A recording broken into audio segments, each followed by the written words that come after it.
So landing a job in your hometown is hard enough, but what do you do when you want to find a job in another town, city, state, or even country?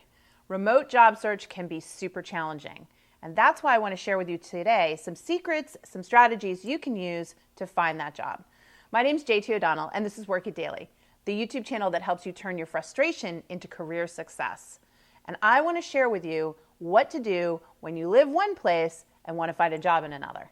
But before I share that great information, you got to promise me you're going to hit that subscribe button over there and even check the little bell so that you get instant notifications every time we create fresh new career content. Okay, let's get started. So you might feel like finding a job in another part of the world feels daunting, but it doesn't have to be. Let me break it down for you step by step and what you need to do to be successful. So the first thing you have to do is pick a single location.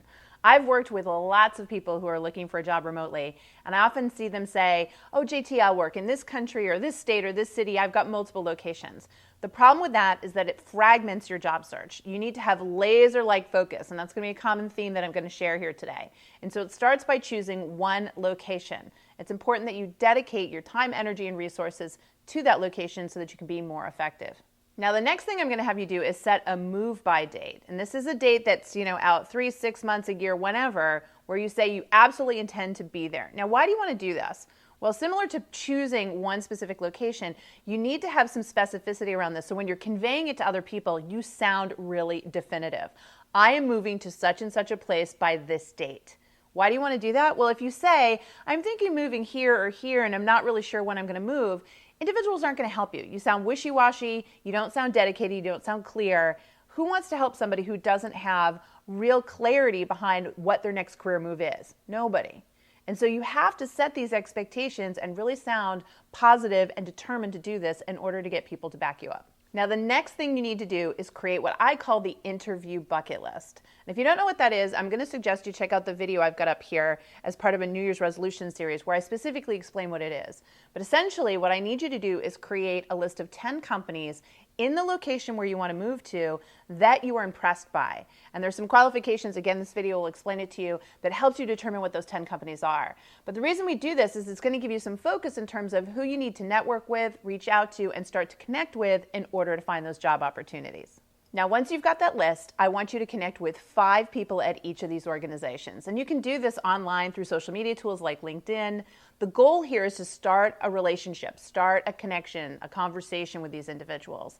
And it's really easy to do because you're going to be able to say, look, I'm moving to this location by this date, and your company that you work for is on my bucket list of employers that I'm really impressed by.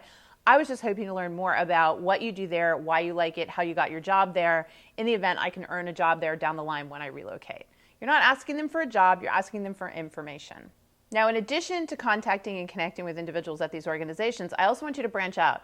Find some virtual online groups that are located in this area. For example, you might be part of a certain industry or a certain type of work.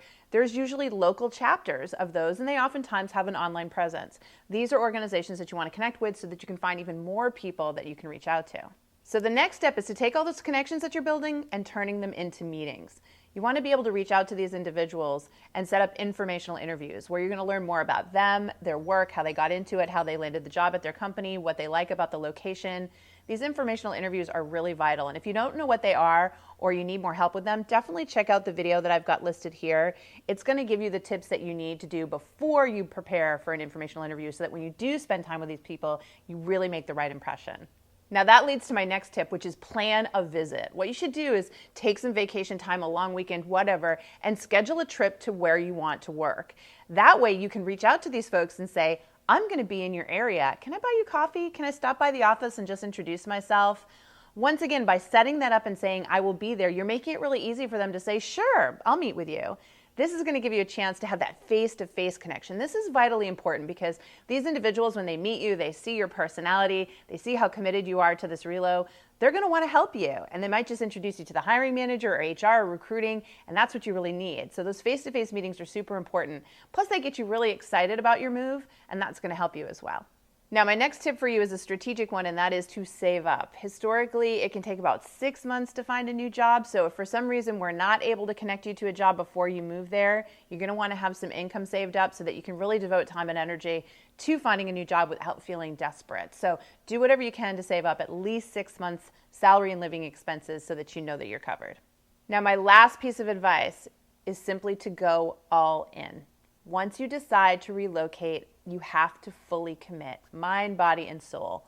The world needs to know that this is your number one priority and goal. It's the only way you're going to convince others to help you.